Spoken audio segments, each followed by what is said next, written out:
Okay, I ma'am. just want to acknowledge first, Ma'am Lorraine Badoy. Hi, I'm a fan, and also Mama Lu a while ago. And also, if Attorney Harry Roques is here, I want to acknowledge I'm a huge fan of their principles. Anyways, ma'am, before I start, I just want to introduce myself. I'm Queen Eliza Cortez, and I've been a supporter of PRRD since 2016. I was a nursing student back then, and now that I am leaning towards legal profession, I believe them more. I support them more kasi mas nakikita ko po yung mandato nila, and I appreciate their governance. This is my first time to actually involve myself fully in politics. Although before in 2016, I was a keyboard warrior for PRRD, and now this is my first time to actually open a platform. I did TikTok live a while ago, and I was shocked to see the TikTok live blew, and so many supporters. They're really infuriated. So many supporters of the Duterte family. They're really infuriated. They're really mad. And as someone who heard their, yes po, ma'am. Was that you kanina, that skincare on TikTok Yes, yung yes po. Yes po, ma'am. was there, very good job. Yes, Ganda. ma'am. Yes, I thank you for acknowledging, ma'am.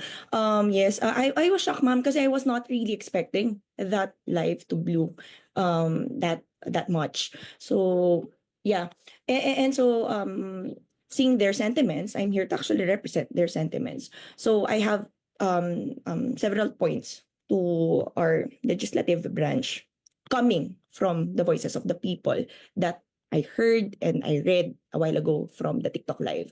First, how dare you? How dare you, all the legislators there in the House of Representatives, utilizing the money of the Filipino people, masking all the hearings for your own personal vested interests, using the citing in contempt as a scaring tactics to what?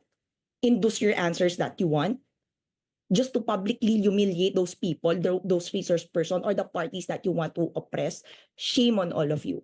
Second, how dare you, House of Representatives, feeling and acting entitled, encroaching, infringing the different departments of the government, especially those co-equal branch of yours, acting like judiciary. Do you even know how much credentials those judges and justices need to actually be judges and justices? Unlike you, crocs out there does not even need half of the credentials for you to become a croc politics sitting on that chair. Shame on you. What's really sickening here?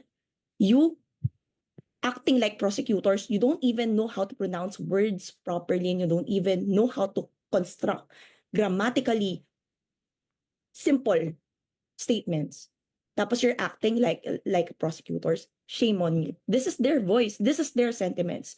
Third, how dare you, House of Representatives, legislators, so-called legislators, you should be the first one to be ally with the Constitution, protecting the Constitution, protecting the laws, the statutes, the regulations. Yet you're the first one to bend down your knees, hugging open arms an international court, and want the international court to have a jurisdiction over the Philippines, even if we have a competent courts of jurisdiction here. Shame on all of you. Lastly, you, Franz Castro, you convicted felon. I don't care if your case is still not final and executory. You're still a convicted criminal because it was found beyond reasonable doubt by a competent court. And unlike all your ano there, all your wobbles there, all your chismis there na hindi naman totoo. Ikaw, you're really a convicted criminal before a competent court of jurisdiction here in the Philippines. Shame on you. Citing in contempt an esteemed attorney with a good track of records for several years, unlike you convicted criminal. Shame on you. This, ma'am Lorraine, this is the actual sentiments of the people. This is the actual sentiments of all those watching the live. I was really shocked to see their comments, actually because the time is very limited here po, I cannot share all the stories that they have, their first-hand experience with the government, allowing international investors over Filipino investors, and allowing international corporation over Filipino corporation, where in fact it is vested by the constitution to actually apply the Filipino first policy, and they're the ones who are actually violating the constitution. It's a very sickening, Ma'am Lorraine. That's why I joined, because my platform a while ago is not as huge as this platform. I'm actually taking disadvantage to have a huge audience as huge as this, to actually share the sentiments of actual people, and to encourage every one of you to not do not get exhausted disseminating information, because the information and knowledge is power. Yun lang po, Ma'am Doreen. Thank you so much.